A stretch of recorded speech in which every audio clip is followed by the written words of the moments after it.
Y bien, gracias a Dios ya llevamos 10 exposiciones de la carta de Tito. 9 de las exposiciones anteriores estuvimos revisando las secciones, las diferentes secciones, ¿no es cierto?, que establece la carta.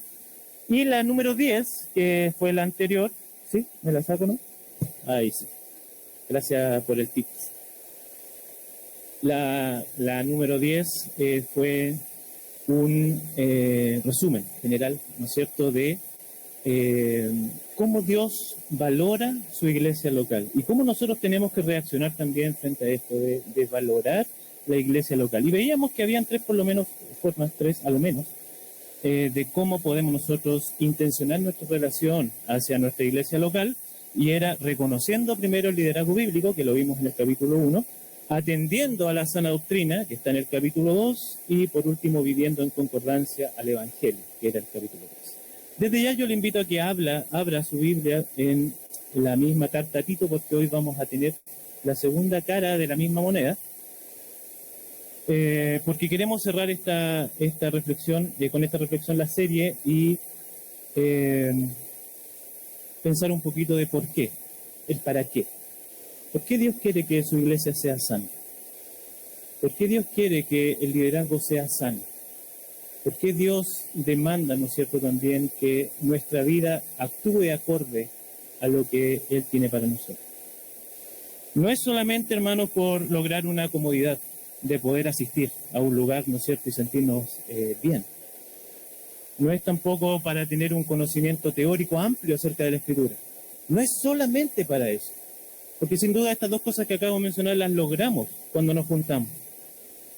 Muy por el contrario, la iglesia tiene que aspirar a que estas condiciones, ¿no es cierto?, sean un puente, un medio para lograr el fin último que Dios tiene. Una iglesia que identifica un liderazgo bíblico, que recibe una enseñanza doctrinal pura y que recuerda el Evangelio debe tener una absoluta claridad que la tarea no está cumplida. Es por eso que la titulación de esta exposición es la iglesia local, ¿un medio o un fin? Y la invitación entonces es a que consideremos cuál es nuestra actitud, cuál es nuestra disposición cuando nos reunimos y cuando tú vienes y te congregas en la iglesia local. ¿Cuál es tu postura? ¿Has escuchado alguna vez la expresión no da puntada sin hilo? ¿Has escuchado alguna vez o se escucha en el sur eso no? Adelante la mano porque ya son poquitos. No da puntada sin hilo. ¿Nadie? Ya, se lo voy a tener que explicar. Yo pensé que... hermana Sarita. Muy, gracias. El 1% de la población conoce.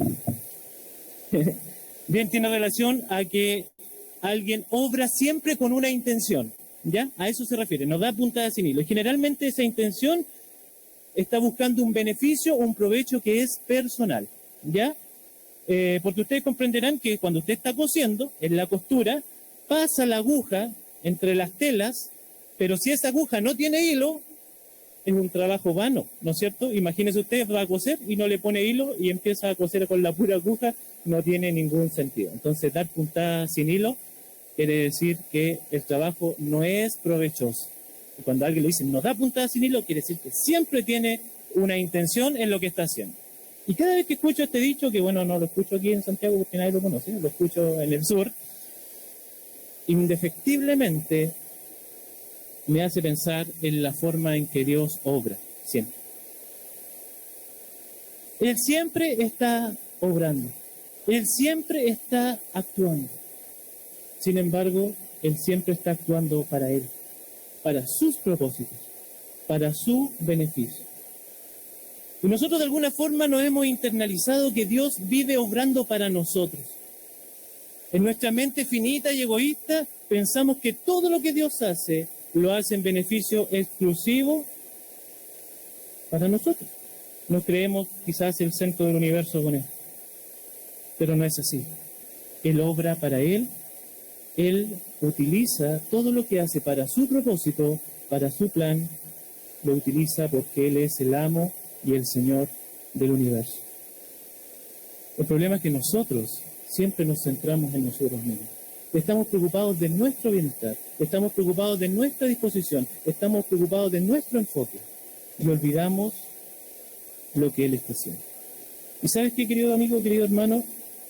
Pasa también con la salvación. Muchas veces pensamos que nosotros somos el objeto final de la salvación. El yo se empodera de la circunstancia, ¿no es cierto? Nos entronizamos dentro de todo el plan de Dios. Sin embargo, la salvación también es para Él. Es para que tú puedas volver a glorificarle, puedas volver a adorarle y puedas volver a cumplir el propósito inicial y original que Él tiene para el hombre, que es que el hombre viva absoluta y completamente para Él. Romanos 11:36 dice, porque de Él y por Él y para Él son todas las cosas. A Él sea la gloria para siempre. Yo espero, querido hermano, que el día de hoy, cuando entremos a la carta, podamos analizar un poco cómo está nuestra vida. ¿Cuánto nos estamos mirando a nosotros mismos?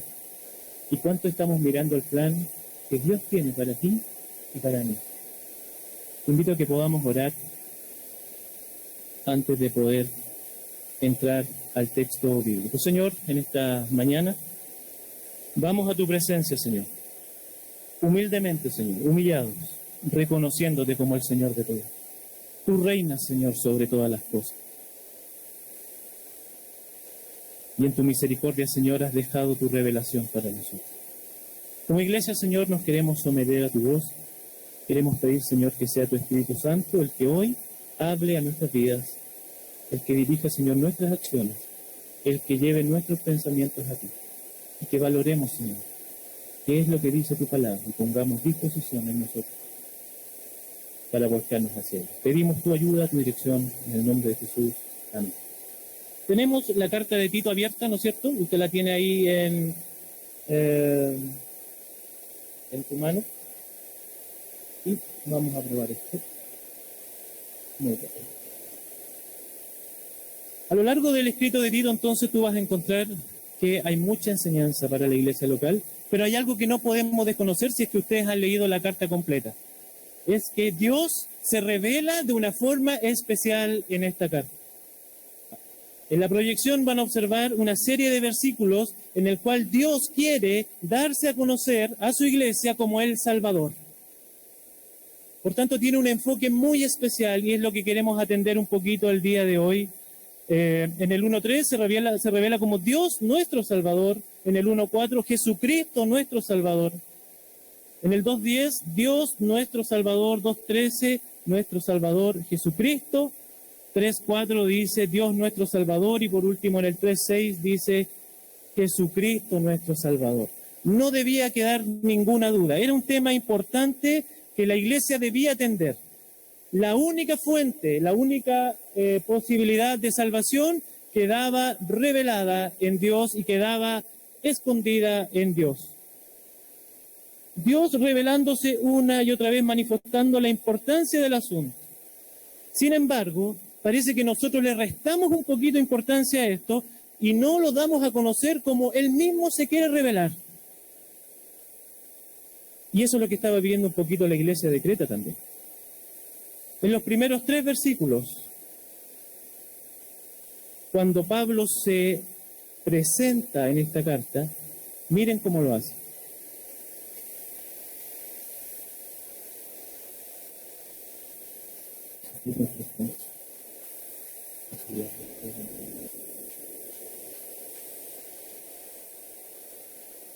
Usted lo tiene ahí también en su... Ahí sí. Usted lo tiene en su Biblia, dice... Pablo, siervo de Dios y apóstol de Jesucristo, conforme a la fe de los escogidos de Dios y el conocimiento de la verdad que es según la piedad, en la esperanza de la vida eterna, la cual Dios, que no miente, prometió desde antes del principio de los siglos y a su debido tiempo manifestó su palabra por medio de la predicación que me fue encomendada por mandato de Dios nuestro Salvador. Ya lo es. Dios mismo está mandatando a Pablo que a través de la predicación diera a conocer su plan. ¿Cuál es su plan? Bueno, lo que dice el texto, la esperanza de la vida eterna. Eso es lo que Él quiere dar a conocer. obtenida por la fe mediante la obra de Dios. El Evangelio mismo.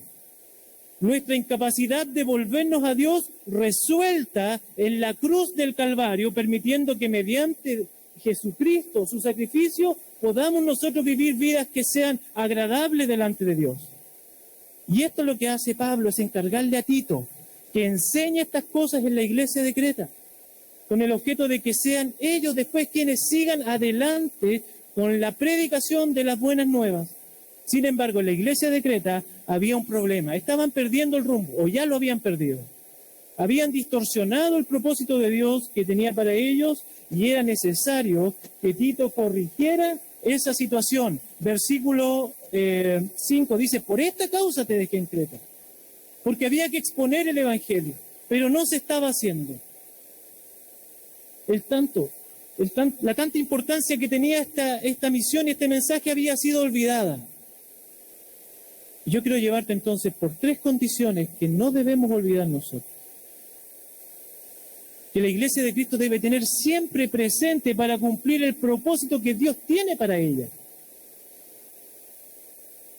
Y lo vamos a hacer solamente a la luz de Tito. Entonces yo te invito a que tú vayas buscando los textos, porque no nos vamos a salir del libro hoy día. Vamos a estar solamente buscando entre los 3 capítulos que tiene y vamos a ver cuál es la responsabilidad individual que tú tienes y que tenemos grupalmente como iglesia para la propagación del Evangelio. Entonces yo te quiero llevar a que surfeamos, ¿no es cierto?, estos textos bajo la siguiente línea de pensamiento. Cada discípulo de Cristo es responsable de la predicación del Evangelio, tanto dentro como fuera de la iglesia local.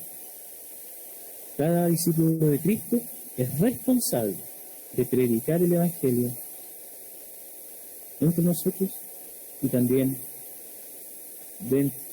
fuera de la iglesia local, en los lugares donde el Señor nos ha puesto. ¿Y cómo lo vamos a hacer primeramente? Primero, fíjese usted la importancia, y aquí vamos a ver una cronología de eventos que nos van llevando a un propósito concreto. Lo primero, y Pablo empieza poniendo un énfasis especial en establecer e imitar el liderazgo bíblico. Y nos vamos a quedar estacionados en el capítulo 1, así que te pido otra vez que lo tengas abierto, independiente, como la iglesia estaba funcionando en ese momento, la iglesia de Creta, llega una instrucción para que Tito corrija y establezca un estándar bíblico para el liderazgo cristiano. Dice el versículo 5 entonces, establecieses ancianos en cada ciudad, así como yo te mandé. Como ya hemos visto en estudios anteriores, tú tienes que recordar que los ancianos que debían ser establecidos en cada una de las iglesias de Creta eran de los mismos hermanos que participaban en la congregación. Entonces ellos mismos debían ser reconocidos por sus hermanos, porque cumplían el estándar bíblico que Dios demandaba para el liderazgo. Y la tarea inicial para aquellos líderes en la iglesia era exhortar y convencer con la Escritura. Si tú te fijas en el versículo 9 en tu Biblia, dice que la característica que debía ser un sello distintivo de aquellos que asumían el liderazgo era ser un retenedor de la palabra como había sido enseñado. Mira tu Biblia, para que también ellos puedan exhortar con sana enseñanza, el objetivo 1, y convencer a los que contradicen. Evidentemente la cultura cretense se había metido en la iglesia. Estaba haciendo eco. Por un lado, la liviandad de vivir vidas irresponsables delante del Señor. Seguían viviendo igual, como si no le conociesen. No había ninguna diferencia. Y por otro lado, el otro extremo, un judaísmo. Personas que estaban poniendo y añadiendo más cargas a los creyentes para poder lograr la salvación. Era necesario entonces que el liderazgo atacara estas dos cosas y impulsara el correcto enfoque que debe tener la iglesia de Cristo. ¿Y sabes cuál era la forma? Con la palabra de Dios. No había otra forma. Y es por eso que lo dice el versículo. Exhortar.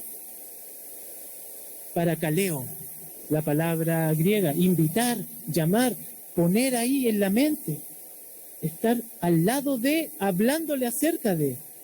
exhortar. Es lo que tenían que hacer, pero también convencer, que es la otra palabra. No era lo mismo. Era refutar, amonestar, del griego elenjo, estar redarguyendo aquellas cosas que no estaban bien. Por tanto, era primordial poner nuevamente el Evangelio. Recuerda que en el versículo 2, 3, ahí está, ¿cuál es la importancia? El Evangelio es lo que tenía que hacer mover a los hermanos, tenía que estar presente siempre. Tenían que estar entonces en la misma congregación, exhortándose unos a otros, poniendo el Evangelio. Y refutar a los que estaban trayendo un Evangelio diferente, si es que si existiese algo así, porque el Evangelio es uno solo. Cualquier otra cosa debía ser refutada en la congregación. Si el Evangelio no es la base de nuestra vida, estamos propensos a vivir una religiosidad, una vida vana delante del Señor. Finalmente esto es desagradable delante de su presencia. Por mucho que te quieras esforzar en hacerlo, no lo vas a lograr. No lo vas a lograr. Mira lo que dice el 1.16 en tu Biblia. Profesan conocer a Dios. Ese era el resultado de ellos. Pero con sus hechos lo niegan, siendo abominables y rebeldes, reprobados en cuanto a toda buena obra. Imposible. Imposible agradar a Dios si no tienes tu mente centrada en Dios. Los cristianos de Creta habían dejado entonces la fuente misma del cristianismo.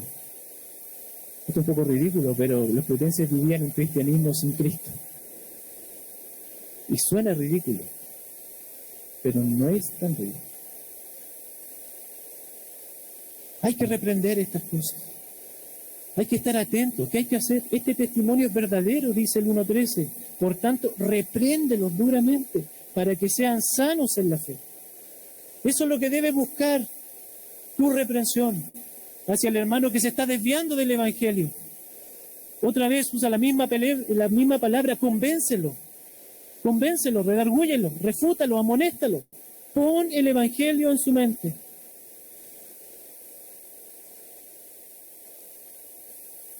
Las cualidades que tú observas en el capítulo 1, que están ahí frente a ti, eran necesarias para el liderazgo.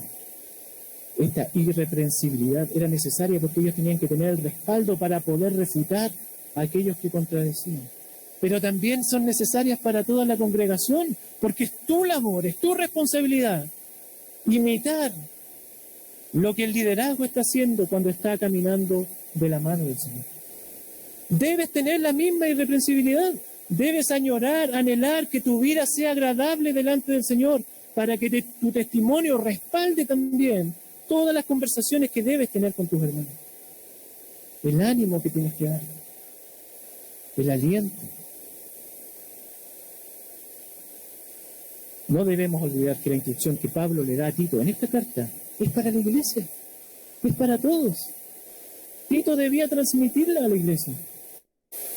La instrucción es para la congregación, de ellos iban a salir los siguientes ancianos y así iba a seguir funcionando esto.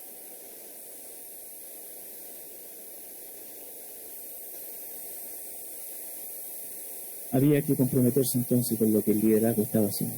Pero no solo eso, sino que la responsabilidad individual debía estar presente en imitar por fe. Por un lado, entonces, tenemos un liderazgo que tiene que enfocarse constantemente en el Evangelio. Constantemente. Promoverlo, hablarlo, decirlo, tenerlo siempre encima de la mesa. Pero por otro lado, tenemos hermanos de una congregación que están constantemente tomando esto y poniéndolo ahí, encima también, en la mente de ellos y en la mente de los demás. Cada creyente, entonces, es responsable de su vida delante del Señor y de las decisiones que toma respecto al liderazgo de la iglesia local. Son responsables. Soy responsable. ¿Sabes que hace un tiempo tuvimos elecciones, ¿no es cierto? Elecciones para presidente de nuestro país. Muchos de nosotros participamos del proceso y dimos nuestro parecer, ¿no es cierto?, a través del voto. Y sin duda nosotros todos los que fuimos lo hicimos con la convicción de la importancia que esto revestía. Lo hicimos en convicción. Y me hacía pensar un poquito, ¿qué pasa cuando tenemos que elegir liderazgo en una iglesia? ¿Estás observando la responsabilidad que esto merece? ¿Te has preocupado realmente de ver qué es lo que el Señor demanda de un liderazgo? Y ahora que el liderazgo está, ¿cuál es tu actitud? ¿Te estás preocupando?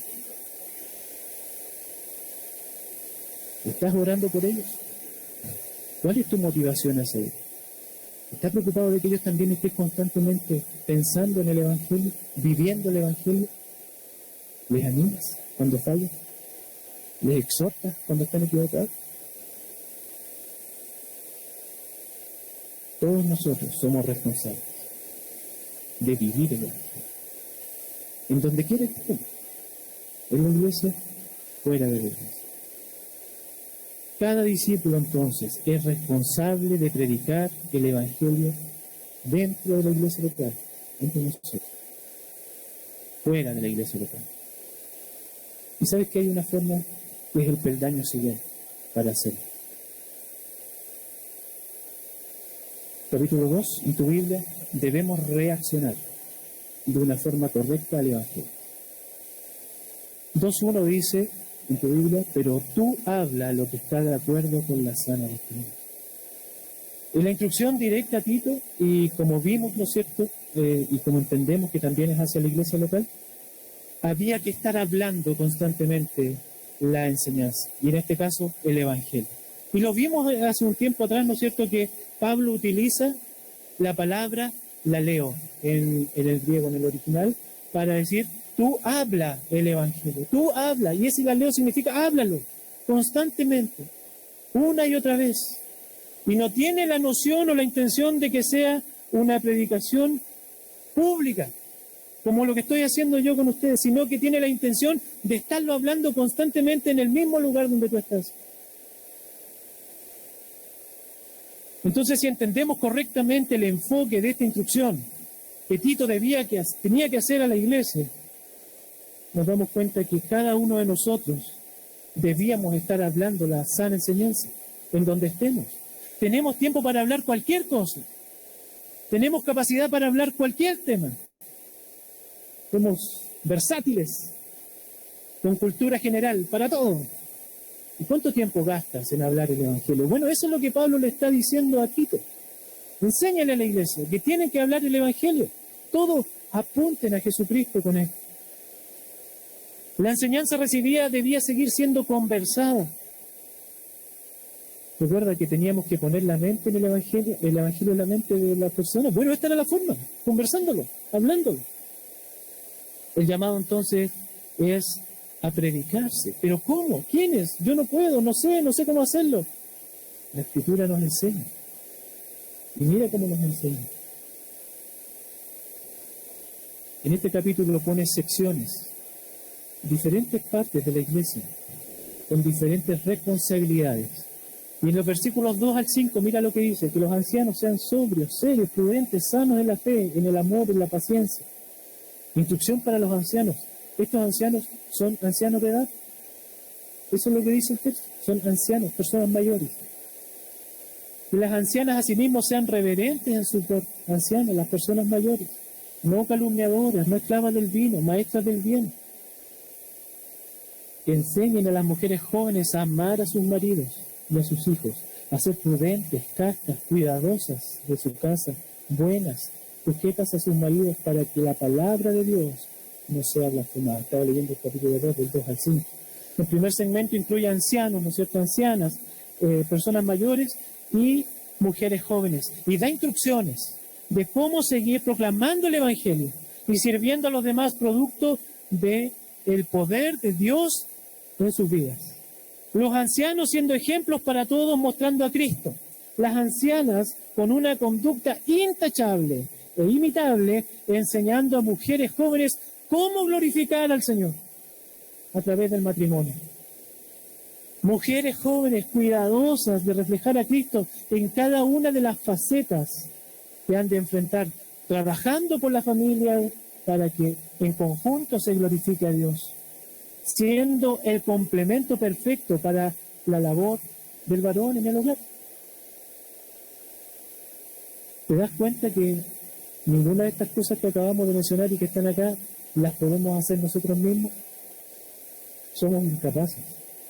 No podemos hacerla con nuestra propia voluntad. Fallamos, nos equivocamos, pecamos. Por eso debían recurrir al Salvador y una y otra vez, a través de poner la mente en el Evangelio. El resultado de esto es que si actuaban así, la iglesia vivía este Evangelio y se preocupaba de que los demás lo vivieran, la palabra del Señor no sería blasfemada. Nadie iba a hablar de la palabra del Señor de una forma negativa. Los jóvenes, la otra sección, había que exhortarles. ¿Qué dice el texto? Del versículo 6 al 8, capítulo 2, exhorta asimismo a los jóvenes a que sean prudentes, presentándote tú en todo como ejemplo de buenas obras, en la enseñanza mostrando integridad, seriedad, palabras sanas y reprochables, de modo que el adversario se avergüence y no tenga nada malo que decir de vosotros. El segundo segmento son los jóvenes. Había que mostrarse con ellos como un ejemplo, pero había que vivir ese ejemplo para que ellos lo entendieran. La palabra ejemplo la estudiamos y significa una cicatriz, algo que es producto de un golpe, como acuñar algo. ¿Qué es lo que tenían que ver los jóvenes cuando veían a alguien ahí al lado de ellos? Una cicatriz dejada por el Evangelio, que redundaba en buenas obras hacia los demás. La evidencia en tu vida del Evangelio que crees debe marcar a los jóvenes que están al lado tuyo, debe motivarlos a vivir para Cristo. La correcta forma de vivir el Evangelio no da lugar a que el nombre de Dios sea manchado. Por el contrario, debe ser un motivo para los que no creen se avergüenzan de las cosas que están pensando acerca de los creyentes. Otra vez, ¿crees tú crees capaz de lograr esto por tu propia fuerza? No. Yo no puedo. No puedo. Necesito del Señor. Necesito de su ayuda divina. Y el tercer segmento está dirigido a los siervos. Exhorta a los siervos a que se sujeten a sus amos, que agraden en todo, que no sean respondones, no defraudando, sino mostrándose fieles en todo, para que en todo adornen la doctrina de Dios, nuestro Salvador. La instrucción en el ámbito laboral. Hoy día no hay siervos, ¿no es cierto? Pero hay cosas parecidas que somos los empleados. ¿Ya? Esta instrucción te impulsa a que vivas una vida intachable, mostrando sujeción laboral, excelencia, honradez, fidelidad en todo momento. El Evangelio debía poner a los siervos en una perspectiva correcta. Finalmente, estarías reflejando al Señor. No lo haces por tu patrón, por tu jefe, lo haces por amor al Señor. Eso permitiría reflejarle y adornar la doctrina que Dios tiene. Y todo lo que tú crees sería real. Por supuesto, tampoco podemos lograrlo con nuestras propias fuerzas, porque quizás avanzaríamos algunos pasos, pero nos caeríamos y volveríamos atrás. Debemos confiar en la gracia de Dios, y los decreta debían confiar en la gracia del Señor para poder ir cumpliendo las normas de conducta que Dios establecía para los creyentes.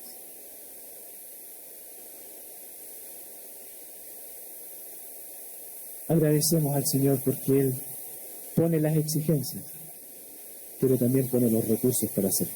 Lo agradecemos porque debemos confiar en el Señor para vivir. Versículos 11 y 12 dice, la gracia de Dios fue la que se manifestó. Eso era lo que faltaba. Eso era lo necesario. Eso es lo que había que pensar. Eso es lo que había que atender para poder cumplir. Las ancianas, los ancianos, las jóvenes, los siervos tenían que estar constantemente pensando en la gracia de Dios manifestada para salvación, para poder reflejar a Cristo en el lugar donde ellos estaban. Solamente por su gracia somos salvos. Y también su gracia permite que nosotros podamos recurrir a la cruz de Cristo buscando el socorro para poder vivir una vida agradable delante de Él. No existe otra forma. No existe otro método. ¿Y sabes qué? Este texto es hermoso. El versículo 12 dice, enseñándonos. La gracia te está enseñando. Y sabes que la mejor traducción para esa palabra enseñarte es entrenarte.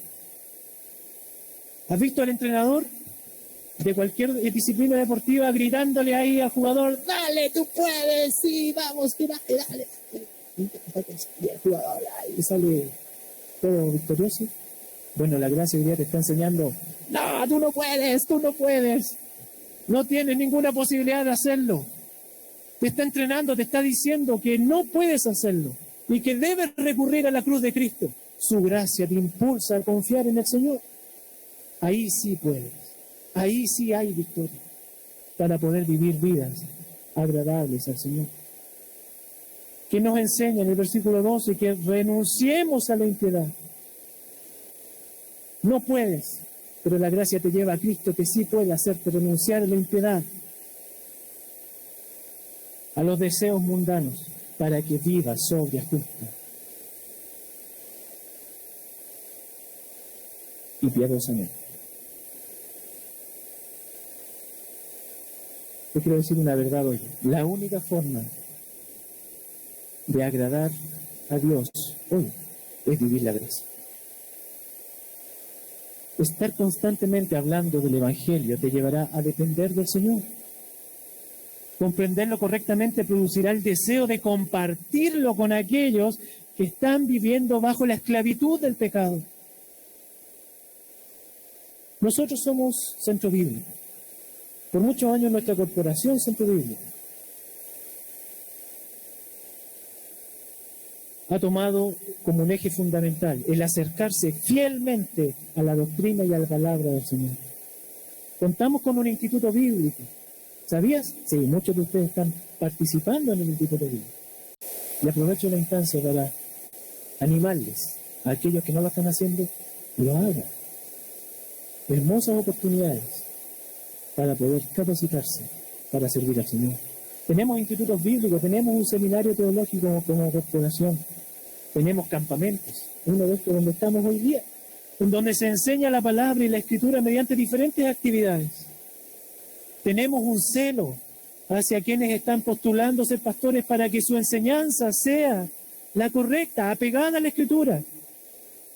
Tenemos currículum en las iglesias, tenemos programas, tenemos cuánta cosa, y todo esto está constantemente apuntando hacia la enseñanza sana.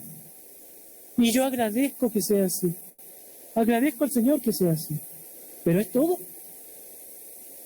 Es todo, eso es el fin.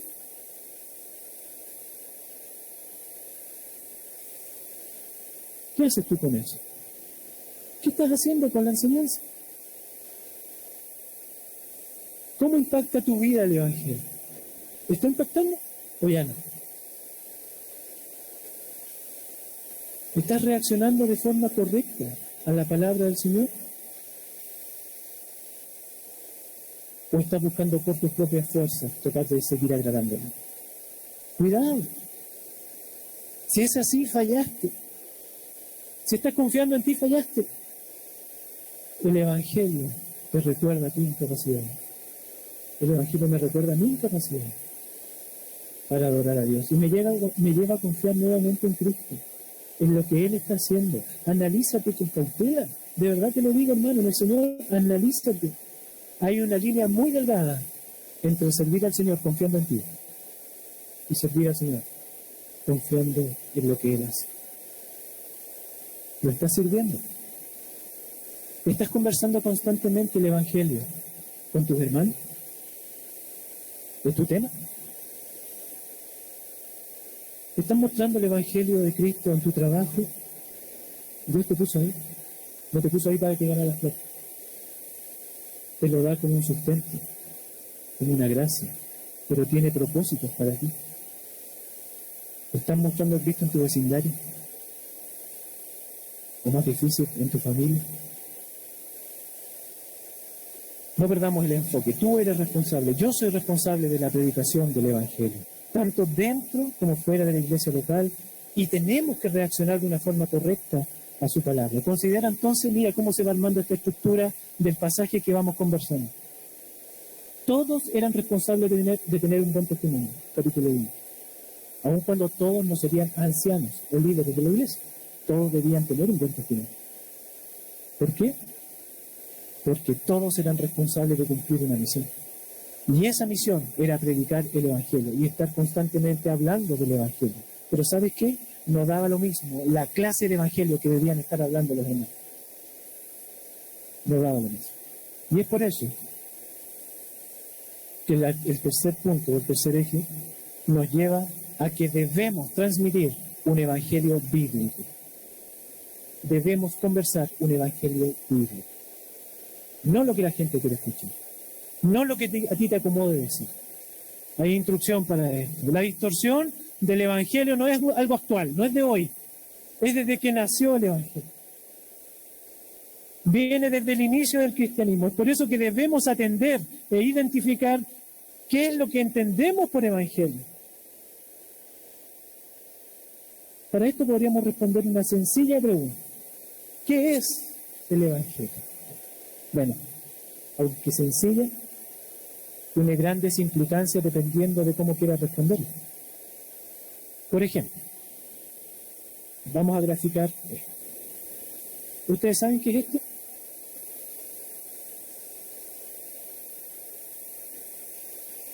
Un celular, un teléfono. ¿Sí? ¿Estamos de acuerdo? Muy bien. Si yo pregunto qué es, tengo al menos 3 formas para responder algo. Primero, ¿qué es etimológicamente? Y efectivamente es un celular, es un teléfono personal, sin cable, móvil, en fin, como tú quieras llamarle. Esa es su definición dura, esa es su definición etimológica, ¿no es cierto? Es su significado estricto. Pero a lo mejor alguno de ustedes hubiera sido un poco más avisado y me dice que es un complejo sistema con un microprocesador que convierte las señales recibidas por una antena, analizándolas y transformándolas en información que a través de conectores y hardware son reconocidas por los sentidos humanos. Ya estaríamos hablando de lo mismo, del celular. Pero este es una respuesta que apunta al contenido de lo que yo quiero saber. ¿Cuál es su contenido? Y hay una tercera forma. A lo mejor alguno de ustedes me ha dicho, es un aparato para poder chatear, hablar o navegar en la red desde cualquier lugar, siempre que sea dentro del área de cobertura del servicio que lo facilita. Y también es una respuesta correcta, pero esta respuesta apunta a cuál es la funcionalidad o la relación que tiene con el usuario. Entonces podemos verla de 3 formas. ¿Qué es? ¿Cuál es su contenido? ¿Y cómo se relaciona conmigo? Y sabes que si yo te trato de explicar lo que es el Evangelio, me gustaría hacerlo de esas 3 formas también. ¿Qué es el Evangelio? Etimológicamente, para que lo entendamos, viene del griego evangelion, que significa un buen mensaje o una buena noticia. Eso es el Evangelio. Ese es su significado etimológico, y de ahí vienen las acciones, ¿no es cierto?, o evangelizar, ¿no es cierto?, que es transmitir estas buenas nuevas. Lo podemos entender. Y cuando yo le pregunto, ¿qué es el Evangelio? Muchos de los que están aquí dirán, son las buenas nuevas de Dios. Porque eso es lo que significa. Ahora, ¿cuál es el contenido? ¿Qué es en cuanto a contenido? Estamos en el capítulo 3, versículo 4. Míralo en tu Biblia. Pero cuando se manifestó la bondad de Dios, nuestro Salvador, y su amor para con los hombres. El contenido de esta noticia es la manifestación de Dios. Manifestarse tiene su raíz, esa palabra manifestarse tiene su raíz en brillar. Brillar tanto que todos lo ven. Y la mejor explicación para poder entender esta palabra es cuando el sol está en lo más alto, al mediodía de un día despejado. Brilla. Y nada se oculta a su brillo. Eso es lo que hizo Dios. Y esto de manifestarse es lo mismo que vemos en el capítulo anterior, versículo 11. Porque la gracia de Dios se ha manifestado, ha sido visible para todos. Una acción completa, Dios mostrándose a cabalidad a través de Jesucristo hacia todos. No hay otro contenido en el Evangelio. Dios manifestándose, Jesucristo manifestándose. No hay ninguna otra intervención, sino que Cristo dándose a conocer. No hay intervención humana en el Evangelio. De manera que la buena noticia, el mensaje que se nos anuncia en el Evangelio es una persona, es Jesús, el Hijo de Dios. En el Evangelio se nos anuncia quién es esa persona y qué es lo que ha hecho. Y principalmente su encarnación, su muerte y su resurrección. Jesús el Señor es la buena noticia. Él es el gran mensaje que nosotros proclamamos. Él es el contenido del Evangelio. Y no pierdas la perspectiva de esto. No hay nada que añadirle a esto. Está completo en Jesucristo. ¿Y dónde entramos nosotros? Nosotros entramos en la tercera lista recién, de saber cómo esto se relaciona con nosotros. La obra perfecta de Dios, ¿cómo se relaciona con nosotros? Tito 3:3.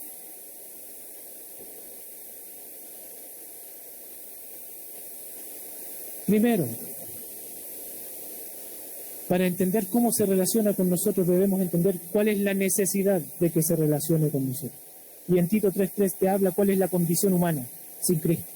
¿Qué dice tu Biblia? Porque nosotros también éramos en otro tiempo insensatos, rebeldes, extraviados, esclavos de concupiscencias y deleites diversos, viviendo en malicia y envidia, aborrecibles y aborreciéndonos unos a otros. ¿Dónde está la bondad humana? ¿Dónde está la capacidad de buscar a Dios? No está. Nuestra naturaleza humana no permite que podamos adorar a Dios, por cuanto su santidad se contrapone a nuestra esencia pecadora. No había posibilidad alguna, pero su manifestación, la obra poderosa de Jesucristo en la tierra, nos salvó de la esclavitud del pecado, nos regeneró, como dice el texto, nos selló con el Espíritu Santo y nos hizo herederos de la esperanza de la vida eterna. Mira, versículos 5 al 7, nos salvó no por obra de justicia que nosotros hubiéramos hecho, sino por su misericordia, por el lavamiento de la regeneración y por la renovación del Espíritu Santo, el cual derramó en nosotros abundantemente por Jesucristo nuestro Salvador, para que justificados por su gracia viniésemos a ser herederos conforme a la esperanza de la vida eterna. El propósito final de Dios en su plan es ser herederos, pero conforme a la esperanza de la vida eterna, en donde anhelamos finalmente el poder vivir en la presencia del Señor, nuestro Dios. Pero no porque queramos vivir y vivir, sino porque queremos y anhelamos estar en su presencia glorificándole y adorándole perfectamente por la obra que Dios ha hecho en nosotros. Ese es tu anhelo. Ese es el fin. Estar en su presencia, entregándole toda nuestra adoración. Sin duda, todo lo que articula esta relación de nosotros hacia el Evangelio es la fe, la capacidad de creer esto, la cual, por supuesto, también es entregada por Dios.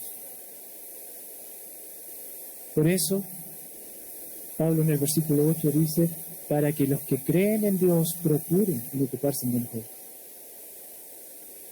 El resultado natural de recibir la salvación de Dios es vivir y compartir el Evangelio con quienes nos rodean.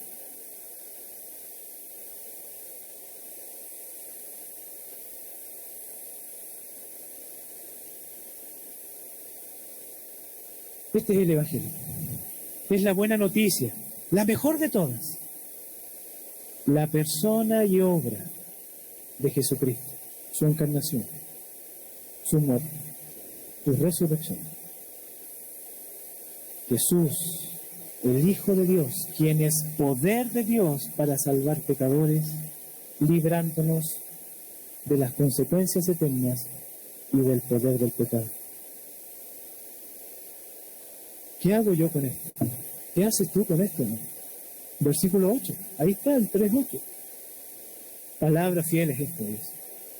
Y en estas cosas quiero que insistas con firmeza. El Evangelio es palabra fiel. No debe ser distorsionado. No debe ser cambiado. Es poder de Dios para salvación. No tienes por qué acomodarlo a las circunstancias. No tienes que hacerlo parecer atractivo. Debes predicarlo y debes compartirlo. Lo estás haciendo. ¿Lo estamos haciendo como iglesia? ¿Estamos insistiendo en esto? ¿Con firmeza? ¿Estás insistiendo con firmeza en el Evangelio donde estás? ¿Donde el Señor te ha puesto? Quiero terminar esta mañana retomando la pregunta inicial. ¿Es la iglesia local un medio o un fin? Es el medio que Dios está utilizando para que su evangelio siga siendo predicado. Y tú tienes la responsabilidad también en ello. No es asistir regularmente. Asistir regularmente es parte de lo que tienes que hacer como responsabilidad, ¿no es cierto?, para lograr lo que Dios quiere hacer. Estudiamos la vez anterior que era valiosa para Dios la iglesia local. Y cómo esto debe también intencionar tu relación hacia Él. Es valiosa porque tiene un propósito: el seguir anunciando las buenas nuevas de Dios. ¿Cómo vamos a reaccionar ante esto? ¿Cómo vamos a hacer? Su iglesia tiene responsabilidad en el evangelismo. ¿Sabes que yo me gozo hoy día de cerrar el estudio hoy día acá en el principal? Porque esto es una muestra de lo que el Señor quiere que sigamos haciendo como iglesia. ¿Estás comprometido con la evangelización a nivel corporativo, por así decirlo? Los compromisos que cada uno tiene con el principal. Y no quedarse con eso, hermano. Hay muchos lugares que necesitan de la palabra del Señor. ¿Estamos comprometidos corporativamente cada uno? ¿O individualmente? ¿Cómo estás? ¿Estás atendiendo a la evangelización? ¿A tu responsabilidad?